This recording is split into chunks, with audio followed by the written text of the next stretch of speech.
কেমন আছেন আপনারা?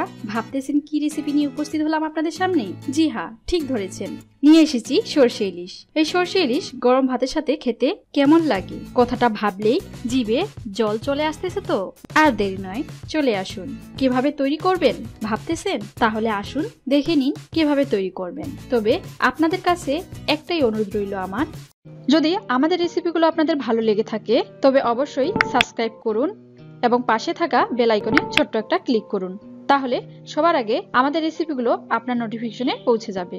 আমি প্রথমে 4টা ইলিশ মাছের পিস নিয়েছি, সেগুলো ভালো করে পরিষ্কার করে নিয়েছি। তারপর নিয়েছি সরিষা, এখানে 2 ধরনের সরিষা নিয়েছি, কালো সরিষা ও হলুদ সরিষা। আমি এই সরিষাগুলো 4-5 মিনিট ভিজিয়ে রাখবো ও সামান্য পরিমাণ লবণ ও কাঁচামরিচ দিয়ে সরিষাগুলো বেটে নিব। আরেকটা কথা, আমি কালো সরিষা কম দিব, কারণ কালো সরিষা ঝাঁঝালো ভাবটা বেশি থাকে, তাই আমি হলুদ সরিষা বেশি ব্যবহার করব। বেটে নিলাম। আর আপনারা চাইলে যে কোনো একটা সরিষা ব্যবহার করতে পারেন, তবে অবশ্যই বাটার সময় লবণ ও কাঁচামরিচ দিয়ে বেটে নেবেন, তাহলে সরিষা তিতা হয় না। পেঁয়াজ বাটা নিয়েছি, তারপর নিয়েছি কয়েকটা কাঁচামরিচ, তারপর জিরার গুঁড়া ও কালো জিরা ফোড়নের জন্য। এবার নিয়েছি হলুদ সামান্য, হাফ চা চামচ গুঁড়া মরিচ ও 1 চা চামচ লবণ। এবার চুলায় প্যান বসিয়ে চুলা ধরিয়ে নিব ও প্যানে সরিষার তেল ঢেলে দিব। কারো যদি সরিষার তেলের সমস্যা হয় তাহলে সয়াবিন তেলও ব্যবহার করতে পারেন। এবার আমি কালো জিরার ফোড়ন দিব, তেলের মধ্যে নাড়াচাড়া করে নিব। বাটা পেঁয়াজগুলো ঢেলে দিব ও নাড়াচাড়া করে নিব ভালো করে।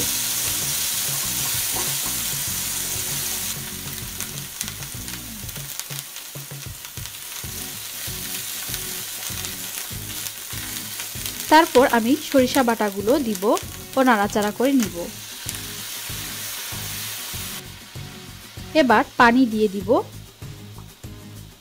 ও 1 চা চামচ লবণ, হাফ চা চামচ গুঁড়া মরিচ ও সামান্য পরিমাণ হলুদ গুঁড়ো দিয়ে নাড়াচাড়া করে নিব। আমি হাফ চা চামচ গুঁড়া মরিচ দিয়েছি, কারণ আমি কাঁচা মরিচ দিব সেই কারণে। এবার আমি জিরার গুঁড়ো ছড়িয়ে দিব প্যানের চারপাশে ও নাড়াচাড়া করে নিব।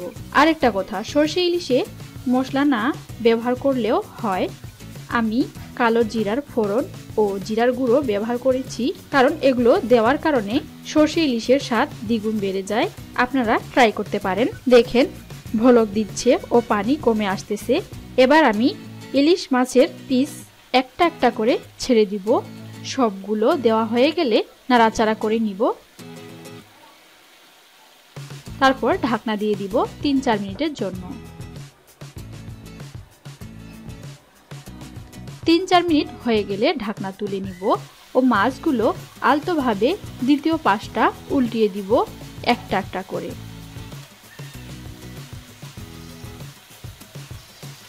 সবগুলো উল্টানো হয়ে গেলে আমি আবারও কাঁচামরিচ ঢেলে দিব প্যানের মধ্যে, যেগুলো রেখে দিয়েছিলাম। নাড়াচাড়া করে ঢাকনা দিয়ে দিব 2 মিনিটের জন্য।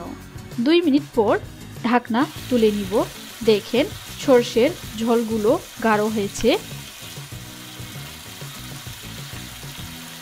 এবার চুলা বন্ধ করে নামিয়ে নেব। আমাদের রেসিপিগুলো যদি আপনাদের ভালো লাগে তবে অবশ্যই শেয়ার করুন ও কোনো প্রশ্ন থাকলে কমেন্টস করুন।